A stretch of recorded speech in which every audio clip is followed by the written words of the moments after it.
മലയാള സിനിമയുടെ ചരിത്രം പറയുമ്പോൾ ഒരിക്കലും ചരിത്രത്തിൽ നിന്ന് മാറ്റാൻ സാധിക്കാത്ത ഒരു വ്യക്തിത്വത്തിനുടമയാണ് സാക്ഷാൽ കാട്ടൂക്കാരൻ വാറുണ്ണി ജോസഫ്. ഇന്ന് അദ്ദേഹത്തെക്കുറിച്ചാണ് ഈ ഒരു എപ്പിസോഡിൽ.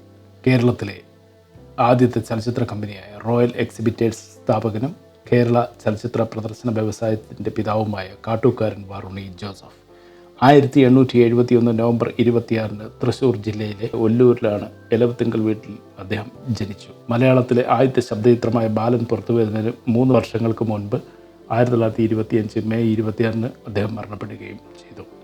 1930 മലയാളത്തിലെ ആദ്യ ചലച്ചിത്രമായ വിഗതകുമാരൻ പുറത്തുവരുന്നതിന് മുൻപ് 1906 കേരളത്തിൽ ആദ്യമായി ചലച്ചിത്രം പ്രദർശിപ്പിക്കപ്പെട്ടത്.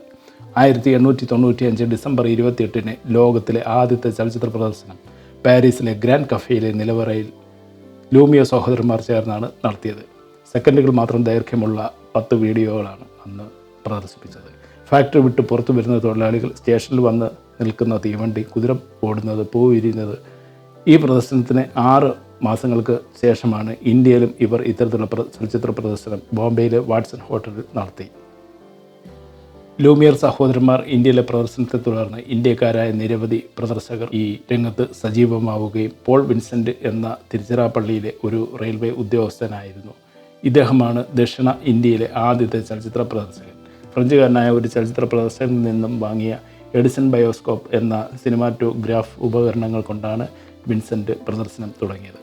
1906 ഈ പ്രൊജക്ടറുമായി കോഴിക്കോട്ട് എത്തിയ വിൻസെൻ്റ് കേരളത്തിലെ ആദ്യത്തെ ചലച്ചിത്ര പ്രദർശനം അവിടെ നടത്തി. ചെടിയിൽ പൂ വിരിയുന്നതും കുതിരപ്പന്തയവും ക്രിസ്തുവിൻ്റെ ജീവിതവും ഒക്കെ ഉൾപ്പെടുന്നതായിരുന്നു ചിത്രങ്ങൾ. ആ വർഷം അവസാനത്തോടെ വിൻസെൻറ്റും എഡിസൺ ബയോസ്കോപ്പും തൃശ്ശൂരിലെത്തി.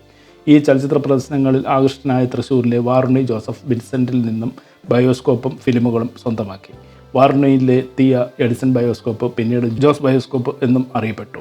1907 തൃശ്ശൂർ പൂരത്തിന് വാറുണ്ണി തേക്കിൻകാട് മൈതാനത്ത് ഒരു താൽക്കാലിക കൂടാരം കെട്ടി അതിനുള്ളിൽ ബയോസ്കോപ്പിൻ്റെ സിനിമാ പ്രദർശനം നടത്തി. കൂടാരത്തിനുള്ളിൽ പെട്രോമാക്സ് വിളക്കുകൾ പ്രകാശിച്ചു. പ്രദർശനം ആരംഭിക്കുമ്പോൾ ഈ വിളക്കുകൾ പെട്ടിക്കുള്ളിൽ മറയുകയും പ്രൊജക്ടറിൻ്റെ ശബ്ദത്തിനോടൊപ്പം വിവരണക്കാരൻ എല്ലാവർക്കും കേൾക്കാവുന്ന ഉച്ചത്തിൽ ഉച്ചഭാഷണയില്ലാതെ വിവരണങ്ങൾ ആരംഭിച്ചു. കേരളത്തിലെ സിനിമാ വ്യവസായത്തിൻ്റെ ആദ്യ രൂപമായിരുന്നു വാറുണ്ണി ജോസഫിൻ്റെ ഈ താൽക്കാലിക കൂടാരം. പൂ വിരിയുന്നതും കുതിര ഓടുന്നതും തീവണ്ടി ഓടുന്നതുമായ ചലച്ചിത്ര രംഗങ്ങളാണ് അന്നവിടെ പ്രദർശിപ്പിക്കപ്പെട്ടത്. ജനറേറ്ററുകൾ ലഭ്യമായി തുടങ്ങിയതോടെ വാറുണ്ണി പ്രദർശനങ്ങൾക്കായി ഒരു ജനറേറ്റർ വാങ്ങി. അങ്ങനെ 1912 മുതൽ ജോസ് ഇലക്ട്രിക്കൽ ബയോസ്കോപ്പായി അറിയപ്പെട്ടു.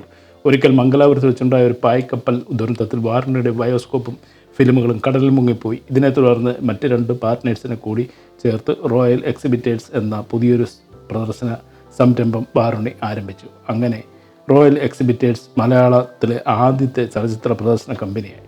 വാറുണ്ണി കേരള ചലച്ചിത്ര പ്രദർശന വ്യവസായത്തിൻ്റെ പിതാവുമായി.